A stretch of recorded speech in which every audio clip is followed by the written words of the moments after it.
Hello, my name is Mark, and I thank you so much for coming by today. Well, if you saw the thumbnail to the video, the big question is, what kind of art supply is that? Well, it is actually a piece of art created by an artist for another artist who will use it to hold art supplies so he can create art. That's a mouthful. But what it really is it's a stunning piece of art that I want to share with you that I had custom built just by my design and by my specs, and I am absolutely thrilled to share this with you.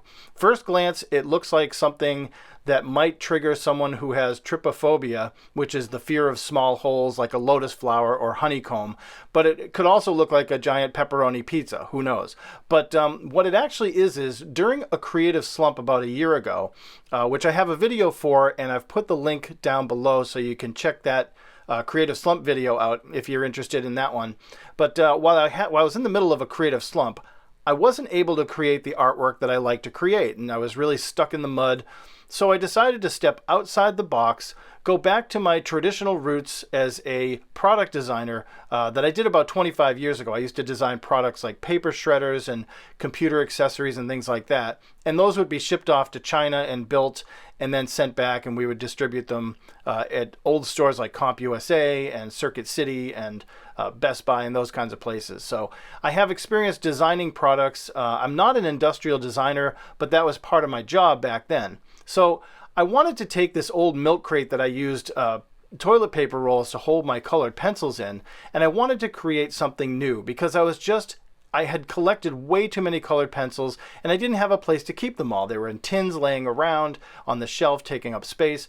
So the first one I designed was this little cardboard mock-up of a miniature version of a pencil holder that I thought would be kind of neat. It would stand up the pencils, just line them up. And so I started developing the idea, and I eventually came up with this little project here, which was a wooden box with a tilting shelf where you could store all your colored pencils that way. And it had a lot of storage space, and I approached a few local craftsmen to build this, but nobody was interested. So I said, okay, I'm gonna put it on the back shelf. But I kept processing the idea, and I came up with this little rotary design on a Lazy Susan, which you could spin around and have even more holes to hold the art supplies. That developed into this schematic, sorry, which, it was using tubing. Originally I was going to use glass or plastic or something. I wasn't sure what I wanted to use. And that's when I reached out to Benham, who has a YouTube channel, and that's how he and I became friends, was through our YouTube channels. We made a connection there, and I knew he was the right person to take on this project. When I contacted him, he was so excited to jump into it. And boy, did he jump into it. Brian is a master craftsman of wood projects and woodworking projects, and now after this one, I'm sure he's pretty well acquainted with metal projects as well.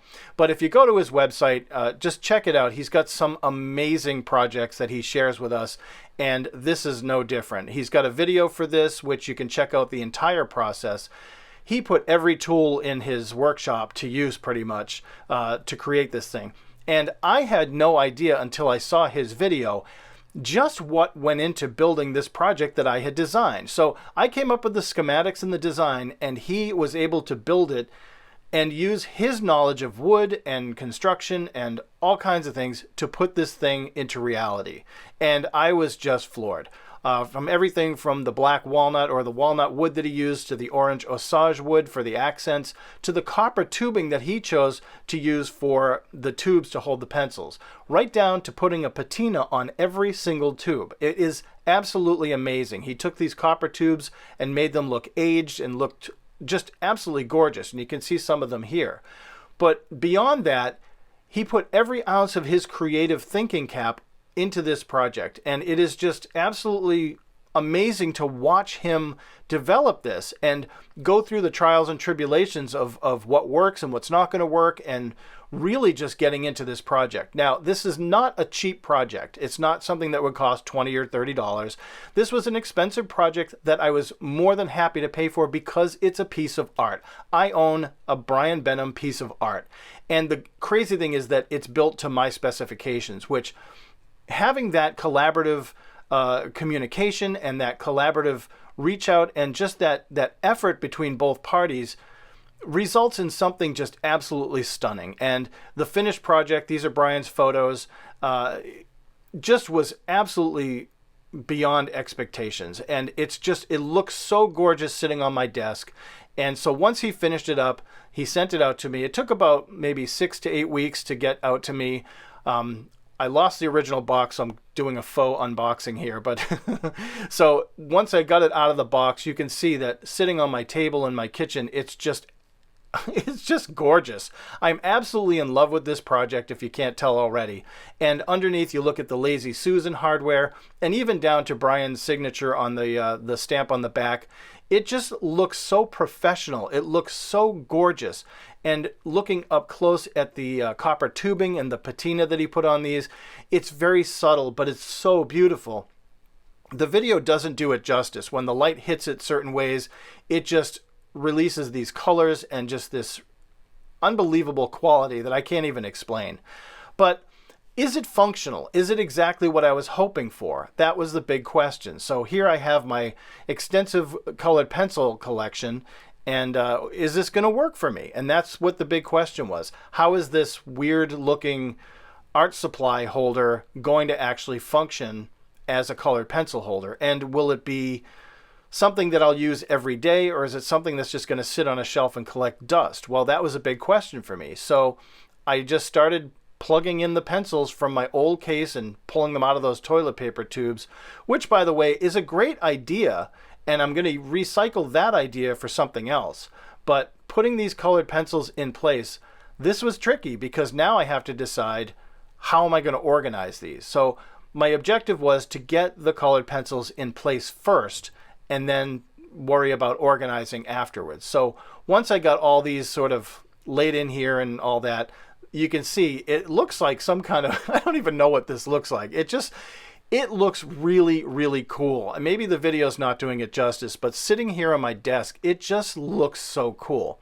Now the objective was to organize the colors. And what I did was I did everything by color. You can kind of see it here, where I went from red, orange, yellow, blue, indigo and purple and violet. But I wanted to keep them organized. So here was the trick. I have Faber-Castell Polychromos pencils, Prismacolor Premier pencils. Those are the ones that I use almost exclusively in my work. So I wanted to make sure I had them together, and it might be a little sacrilege to put them together, but I chose to put all those colors and all those pencils in line with each other. So the red Polychromos and the red Premiers are together. The other section in the back here you can see are my Derwent Inktense watercolor pencils, because I don't use those as much, so I kept them on the inner circle. And then I decided, okay, I have all these Arteza products, which I love them because they're the expert level and they're actually really good quality watercolor pencils and colored pencils. So I put the colored pencils upside down and I put the watercolor pencils face up. So that's for the Arteza stuff. And then I have my drawing pencils, which I don't have a ton because I use 2H pencils, 2B pencils. I have some really obscure favorite pencils, even colored pencils that I don't have the complete set for anymore that I wanted to include. So this is for the drawing pencils and the obscure ones. And overall, boom, once it's done and laid out, I have everything in order. I really like the way that these are organized and laid out. And yes, the Polychromos and the Premiers are together, which that doesn't bother me. So when I'm reaching for a color and I look at it, I can always swap it back out, but I don't really have that much of a preference of either. I did leave out my Crayola colored pencils because I never use them. And these are the Lowe's Cornell watercolor pencils that I had. They're really kind of cheap and I'm not a big fan, so I don't mind leaving those out. I also didn't put in my Spectracolor pencils because that's a whole set onto itself and I don't even want to use those. I did recycle this little milk crate, which I was excited about because the milk crate actually turns into a great marker holder. So I have all my Faber-Castell Pitt markers. I have Staedtler colored, the little pens there, the fine liner pens, and I have a bunch of Arteza fine liner pens as well. So you can see in the end, this thing is absolutely stunning. It's gorgeous to look at. It's a piece of art that just sits on my desk, and I'm so happy with the way this thing came out. And it just is a really marvelous piece, and I'm so proud to have made that decision to contact Brian, who is a master craftsman. Thank you, Brian, and I really hope you enjoyed this video. Thank you so much for coming by, and look for more content like this in the future, and I hope you're having a great holiday season. Thank you so much, and as always, God bless.